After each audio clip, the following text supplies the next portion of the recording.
Fallopian tube में block होना संतानहीनता का एक बहुत मुख्य कारण है। जब भी HSG टेस्ट में ये पता चलता है कि फेलोपियन ट्यूब्स ब्लॉक है, तो सबसे पहले यही सवाल आता है कि क्या इसको खुलवाने की आवश्यकता है या हम डायरेक्टली IVF पे जा सकते हैं। आज मैं डॉक्टर प्रिया भावे चित्तावर इसी विषय पे आपको बताऊंगी कि यदि किसी महिला की फेलोपियन ट्यूब्स HSG में ब्लॉक आ रही है, तो क्या उसे लैप्रोस्कोपी कराना चाहिए या डायरेक्टली IVF के लिए जाना चाहिए। आइए जानते हैं कि फेलोपियन ट्यूब्स जब HSG में ब्लॉक होती हैं तो उसके क्या कारण हो सकते हैं। सबसे पहले ये जानना आवश्यक है कि फेलोपियन ट्यूब्स में जब ब्लॉक HSG में आता है तो ये आवश्यक नहीं है कि वो सच में ब्लॉक हो।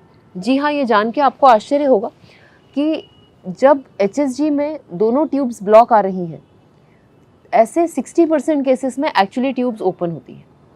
कई बार जब हम दवाई इंजेक्ट करते हैं तो स्पाज्म के कारण फेलोपियन ट्यूब बंद समझ में आती हैं, परंतु एक्चुअली वो ओपन रहती हैं। कई बार कुछ डेब्रिस या कचरा वहाँ रहता है जिसके कारण फेलोपियन ट्यूब्स ब्लॉक हैं, परंतु जब हम लैप्रोस्कोपी करते हैं तो पता चलता है कि फेलोपियन ट्यूब्स ओपन है। इसीलिए जब भी किसी के फेलोपियन ट्यूब्स HSG में ब्लॉक आते हैं, इसे 100% फाइनल नहीं माना जा सकता कि इनके ट्यूब्स ब्लॉक हैं, और इसीलिए मैं सलाह देती हूँ कि यदि दोनों ट्यूब्स भी ब्लॉक हैं तो पहले लैप्रोस्कोपी करा के ये कंफर्म करिए कि वाकई में ये ब्लॉक है। अब मान लीजिए कि फेलोपियन ट्यूब्स में एक्चुअली ब्लॉक है, तो क्या चांसेस होते हैं लैप्रोस्कोपी में कि हम इन्हें ओपन कर पाएंगे। ओपन करने के बाद क्या गारंटी है कि ये ट्यूब्स बराबर काम करेंगी और कंसीव हो जाएगा। क्या ऐसा तो नहीं होगा कि फेलोपियन ट्यूब्स ओपन कराने के बाद एक्टोपिक प्रेगनेंसी यानी ट्यूब में ही प्रेगनेंसी फंस जाएगी। क्या एक सर्जरी के थ्रू गुजरना आवश्यक है। क्या हम डायरेक्टली ट्यूब्स को बाईपास करके और IVF नहीं कर सकते। इन सारे सवालों के जवाब मैं आज इस वीडियो के माध्यम से आपको दूंगी। जब दोनों फेलोपियन ट्यूब्स ब्लॉक होती हैं तो इसका मुख्य कारण इन्फेक्शन होता है। मुख्यतः 2 इन्फेक्शंस होते हैं जिनसे फेलोपियन ट्यूब्स ब्लॉक होती हैं। पहला होता है क्लेमाइडिया नाम के ऑर्गेनिज्म का, और दूसरा होता है बच्चेदानी की TB की वजह से। क्लेमाइडिया का उपचार जो है वो 14 दिन के कोर्स से होता है और ये आसान है। 14 दिन तक एंटीबायोटिक लेने से क्लेमाइडिया इन्फेक्शन ख़त्म हो जाता है।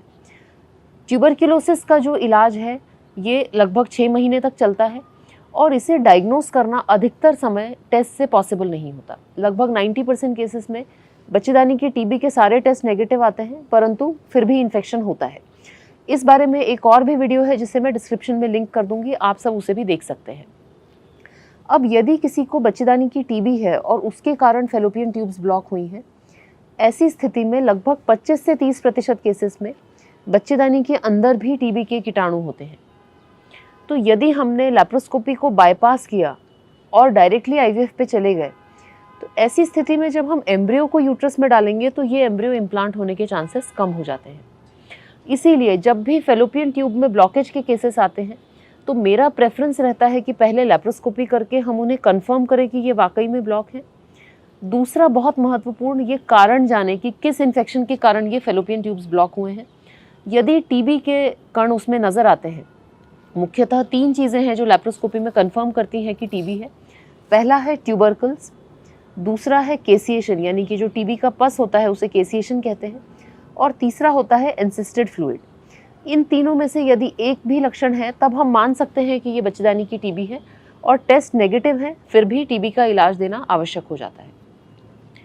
तीसरा बहुत इंपॉर्टेंट सवाल ये मन में आता है कि लैप्रोस्कोपी अल्टीमेटली एक बहुत छोटी सर्जरी है। इसमें बेहोशी लगती है, भर्ती होना पड़ता है, बहुत छोटा सा चीरा नाभि में आता है। तो क्या हम इस सर्जरी को अवॉइड करके डायरेक्टली IVF पे नहीं चली जाएं? तो सबसे इम्पॉर्टेंट ये है कि हमारा एम जो है वो सर्जरी को अवॉइड करना नहीं है, हमारा एम है कि हमें कंसीव हो जाए। अब कंसीव करने के लिए सिर्फ फेलोपियन ट्यूब को बाईपास करके हम भ्रूण बना देंगे तो वो काफ़ी नहीं है। बच्चेदानी उस स्थिति में होनी चाहिए कि ये एम्ब्रियो वहाँ पर इम्प्लांट हो जाए, और इम्प्लांटेशन के लिए यूट्रस का इन्फेक्शन फ्री होना, यूट्रस की अंदर की लेयर का नॉर्मल होना बहुत आवश्यक है। साथ ही सबसे इम्पॉर्टेंट है एक कंडीशन जिसे कहते हैं हाइड्रोसाल्पिंग्स। लगभग 20% केसेस जिनमें फेलोपियन ट्यूब्स ब्लॉक हैं और डैमेज हो चुकी हैं, ऐसे केसेस में ट्यूब में पानी होता है। ये जो पानी है ये ट्यूब्स में इकट्ठा हो जाता है और ये यूट्रस में लीक होता है, और इसके कारण एम्ब्रियो कभी भी यूट्रस में इम्प्लांट नहीं होता। यदि किसी महिला को हाइड्रोसाल्पिंग्स है, आप उनका IVF भी कर देंगे तो भी उस स्थिति में IVF का प्रेगनेंसी का चांस जो है वो बहुत कम हो जाता है। इसीलिए लगभग हर वो केस जहाँ पर फेलोपियन ट्यूब्स ब्लॉक हैं, मेरा प्रेफरेंस रहता है कि हम हाइड्रोसाल्पिंग्स के लिए बारीकी से उनकी सोनोग्राफी करें, लैप्रोस्कोपी करें। लैप्रोस्कोपी में यदि हाइड्रोसाल्पिंग्स मालूम होता है तो उसी समय उसको या तो हम यूट्रस से डिस्कनेक्ट करें या तो ट्यूब्स को हम निकाल दें, जिससे आगे प्रेगनेंसी के चांसेस में कोई दिक्कत नहीं आए। तो इसीलिए जब भी ये सवाल मुझसे पेशेंट्स कहते हैं कि हमें हमारी दोनों ट्यूब्स ब्लॉक हैं, हमें आईवीएफ डायरेक्ट कराना चाहिए क्या हमें लैप्रोस्कोपी कराना आवश्यक है, तो मेरा प्रेफरेंस यही रहता है कि ब्लॉक ट्यूब के हर केस में मैं लैप्रोस्कोपी करूं। कई केसेस में ये पता चलता है कि ट्यूब्स ब्लॉक ही नहीं है, ट्यूब्स एक्चुअली ओपन है, और ऐसी स्थिति में नॉर्मल कंसीव होने का रास्ता खुल जाता है। कैन्युलेशन नामक जो प्रोसेस है उसमें 60% सक्सेस रेट है। यदि ट्यूब में मल्टीपल जगह पर ब्लॉक नहीं है तो लगभग 60% केसेस में हम ट्यूब को ओपन कर पाते हैं, और ऐसे केसेस में भी नॉर्मल ट्रायल ले सकते हैं। ये बात बिल्कुल सच है कि फेलोपियन ट्यूब को हम स्ट्रक्चरली ओपन कर पाते हैं। उसका फंक्शन यानी कि ट्यूब को एग को उठाना होता है, उसे तब तक होल्ड करना होता है जब तक कि स्पर्म उसे फर्टिलाइज नहीं कर लेता।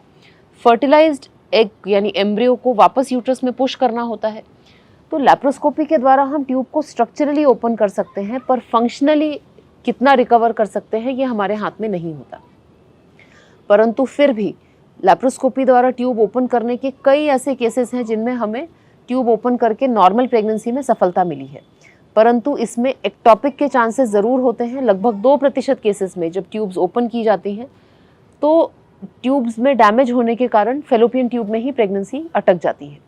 परंतु ऐसे केसेस में एक्टॉपिक प्रिकॉशंस यानी पेशेंट को ये पहले ही बताया जाता है कि जैसे ही आपका टेस्ट पॉजिटिव आए आपको सोनोग्राफी करा के ये सुनिश्चित करना है कि ये प्रेगनेंसी यूट्रस के अंदर ही है, ट्यूबल प्रेगनेंसी नहीं है। अंत में जो सबसे इम्पॉर्टेंट है कि मान लीजिए आपने डॉक्टर का अपॉइंटमेंट लिया है, आप डॉक्टर से मिलने जा रहे हैं और रास्ते में ट्रैफिक जैम हो गया है। ऐसे में हम हमेशा थोड़े समय तक रुकते हैं, रास्ता निकालने की कोशिश करते हैं कि हम उसी रास्ते से अस्पताल तक पहुंच जाएं।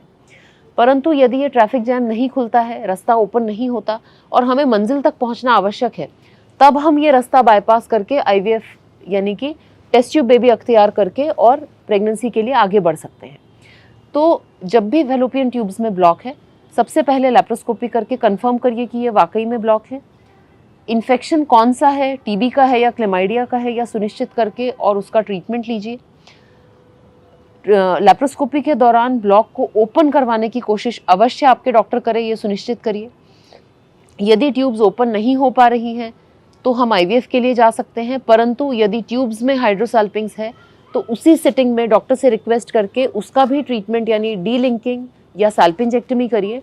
नहीं तो हम आगे जब आईवीएफ करेंगे तो हमें फिर से लैप्रोस्कोपी का प्रोसेस जो है वो रिपीट करना पड़ेगा। आशा करती हूँ कि ब्लॉक ट्यूब्स और लैप्रोस्कोपी के बारे में ये जानकारी आप सबके लिए यूजफुल साबित होगी। धन्यवाद।